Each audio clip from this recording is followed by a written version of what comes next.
বিএনপির ক্ষমতা লাভের যে সম্ভাবনা, এটা যত প্রকট ছিল, যত সহজ মনে হতো এবং যেভাবে বিএনপির কোটি, কোটি নেতাকর্মী আশায় বুক বেঁধেছিল আগস্ট-সেপ্টেম্বর মাসে, সেটি ক্রমশ ফিকে হতে শুরু করেছে।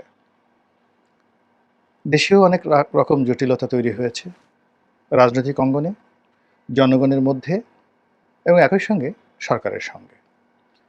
আবার বিদেশে যে সমস্যাগুলো তৈরি হয়েছে কূটনৈতিক অঙ্গনে এবং বাংলাদেশ নিয়ে ইদানিংকালে পশ্চিমারা যে আতঙ্ক অনুভব করছে, সেই আতঙ্কের যে জায়গাগুলো, সেই জায়গাগুলোতে পুরনো ঘা আবার নতুন করে মাথাচাড়া দিয়ে উঠেছে এবং এই কাজগুলো এতটা সুকৌশলে করা হচ্ছে বিএনপিকে পচানোর জন্য, বিএনপিকে প্রশ্নবিদ্ধ করার জন্য এবং বিএনপিকে বিভ্রান্ত করার জন্য, এবং যারা করছে তারা খুবই সফল হচ্ছেন। আর সেই সফলতার কারণে বিএনপির ক্ষমতা লাভ, নির্বাচনের মাধ্যমে ক্ষমতায় যাওয়া, এই সম্ভাবনাগুলো ক্রমশ দুর্বোধ্য, জটিল হচ্ছে এবং দূরে সরে যাচ্ছে সম্ভাবনাগুলো। আর এই সম্ভাবনার পথে হিমালয়ের মতো দুর্লগ্ন পাহাড় তৈরি হয়ে গেছে।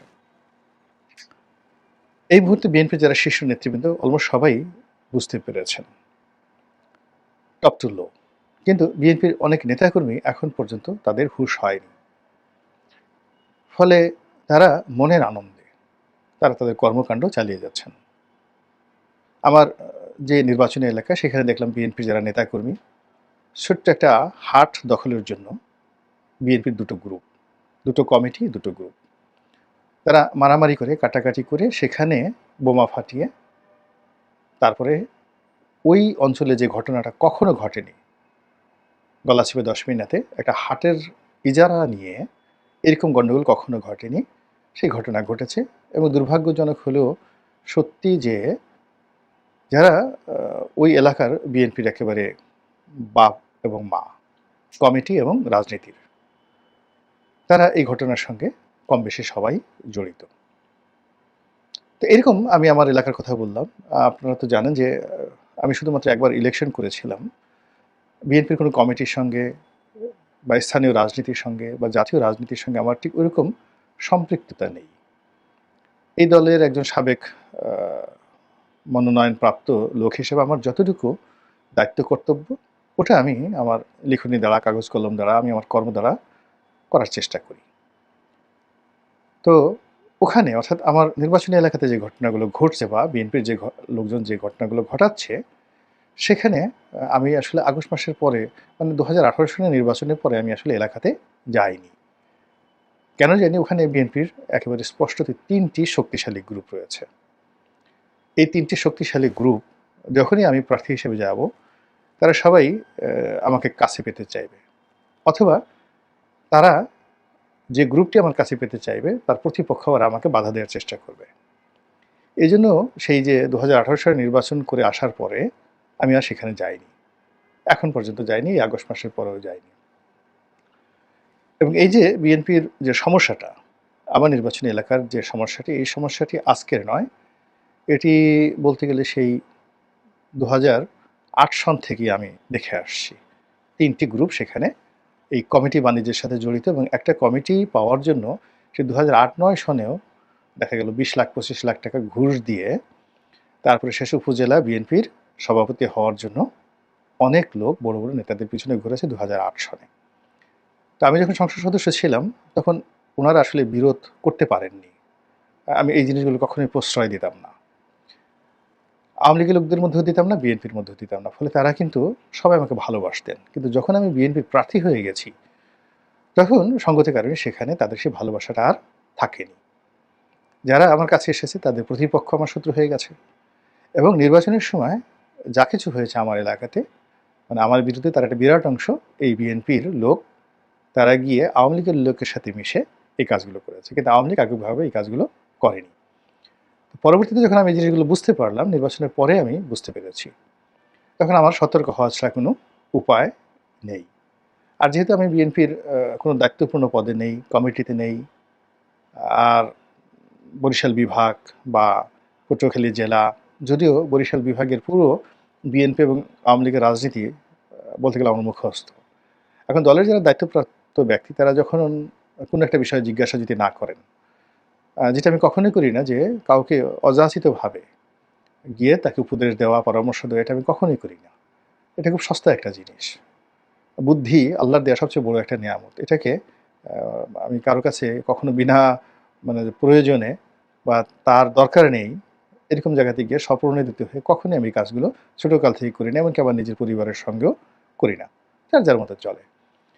বিএনপির অনেক বড় বড় নেতা বিভিন্ন বিষয়ে পরামর্শ চেয়েছেন, এখনও চান, হয়তো তাদের আন্তর্জাতিক বিষয় নিয়ে, জাতীয় বিষয় নিয়ে, প্রতিপক্ষের বিষয় নিয়ে। কিন্তু আমার যে এলাকাতে কী সমস্যা, পটুয়াখালী জেলাতে কী সমস্যা, বরিশাল বিভাগে কী সমস্যা, একথা বিএনপির কোনো মানুষ আমাকে কখনো জিজ্ঞাসা করেননি।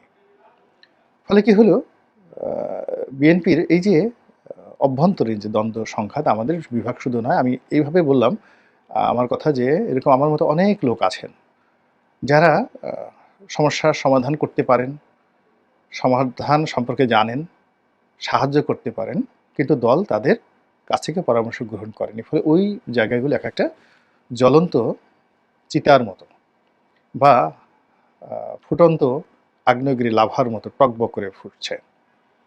তো ওই নেতাকর্মীরা এখন যে ফুটছে এবং উল্লাস করছে, যেটি আওয়ামী লীগ জমানাতে শূন্য ছিল।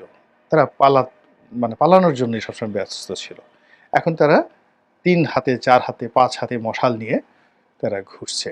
তো এই যে বিএনপির জন্য যে জটিলতাগুলো তৈরি হয়ে গেছে, এটা বিএনপির কেন্দ্রীয় নেতারা বুঝতে পারছেন, কিন্তু তৃণমূলের যারা নেতাকর্মী তারা বুঝতে পারছেন না। তারা মনে করছেন সেনাবাহিনী দাঁড়িয়ে আছে বা দাঁড়িয়ে থাকে, কিন্তু সেনাবাহিনী দাঁড়িয়ে দাঁড়িয়ে যে তাদের তালিকা করছে এবং যখন অপারেশন আনবে 10 মিনিট সময় তারা পাবে না, পালানোর সময় তারা পাবে না, এই জিনিসটি তাদের মাথার মধ্যে বিএনপির শীর্ষ নেতৃবৃন্দ অনেকেই বলেছেন, তারেক রহমান সাহেবও বলেছেন, কিন্তু তাদের মাথার মধ্যে এটা ঢোকানো যাচ্ছে না। পুলিশ যে ওসি পুলিশ এখন আওয়ামী লীগের লোকদেরকে কীভাবে প্রাধান্য দিচ্ছে দেখেন।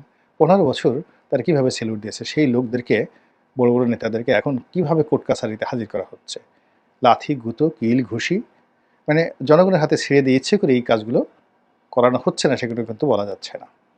তো একইভাবে পুলিশ যে নিশ্চুপ আছে, মিলিটারি যে নিশ্চুপ আছে, এবং তারা যে তৃণমূল এই ধরনের কর্মকাণ্ড করতে প্রশ্রয় দিচ্ছে, কুরবানির আগে যেভাবে পশুকে খুব সুন্দর করে খাওয়ানো হয়, গলায় ছুরি চালানোর আগে, ঠিক ওইরকম একটা সুযোগ তাদের জন্য করে দিয়েছে। এবং সেই শোতে তারা গা ভাসিয়ে যে যার মতো করে ফেলেছে। এবং তার একটা নমুনা অতি সম্প্রতি দেখতে পেয়েছেন যে উপদেষ্টা জনাব মাহফুজ, তিনি বলেছেন যে 1 চুল ছাড় দেওয়া হবে না, আমাদের সমস্ত ইন্টেলিজেন্স রিপোর্ট রেডি, কারা চাঁদাবাজি করেছে, মাস্তানি করেছে, কারা কী কাজ করেছে, সব কিছু আমাদের হালনাগাদ করা আছে, এবং আমরা যে কোনো সময় অপারেশনে যাব।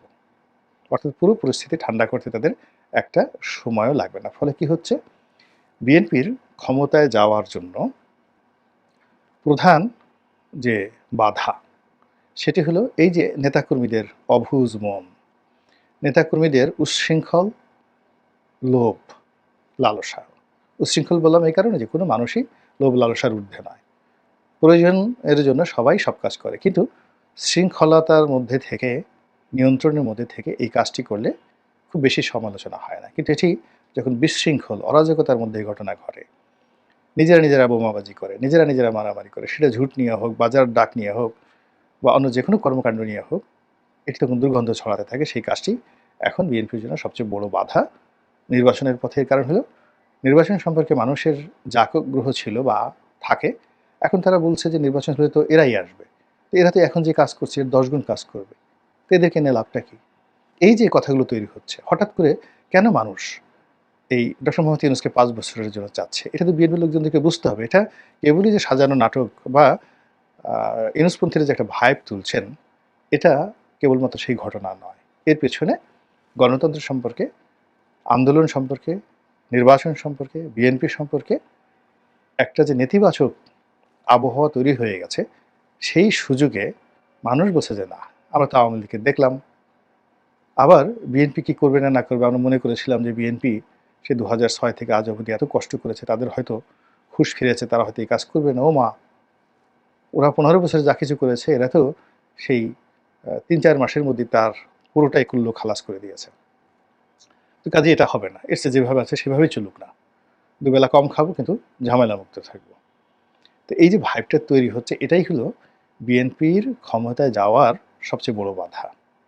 আর এটা দূর করার জন্য নেতাকর্মীকে নিয়ন্ত্রণ করা, কমিটিগুলো নিয়ন্ত্রণ করা এবং বিএনপির শীর্ষ পর্যায়ের নেতারা মাঠ জরিপ করে যারা তাদের দলের নেতাকর্মী রয়েছেন তাদের বিরুদ্ধে মামলা দেওয়া। আমি ঢাকার ২ এলাকার কথা বলি। যেমন ধরুন ধানমন্ডি, নিউ মার্কেট, নীলক্ষেত, কলাবাগান, জিগাতলা, যে এলাকায় আমি বসবাস করি। এর সঙ্গে কাঁঠাল বাগান, হাতির ঝিল, হাতির ঝিল না, হাতির পুল। তো বসুন্ধরার সামনের যে সোনারগাঁও রয়েছে সেখান থেকে শুরু করে একেবারে ৩২ নম্বর পর্যন্ত। ওখান থেকে সুবহানবাগ থেকে ২৭ নম্বর পর্যন্ত যান। মোহাম্মদপুরের আগে, মোহাম্মদপুর আলাদা এলাকা।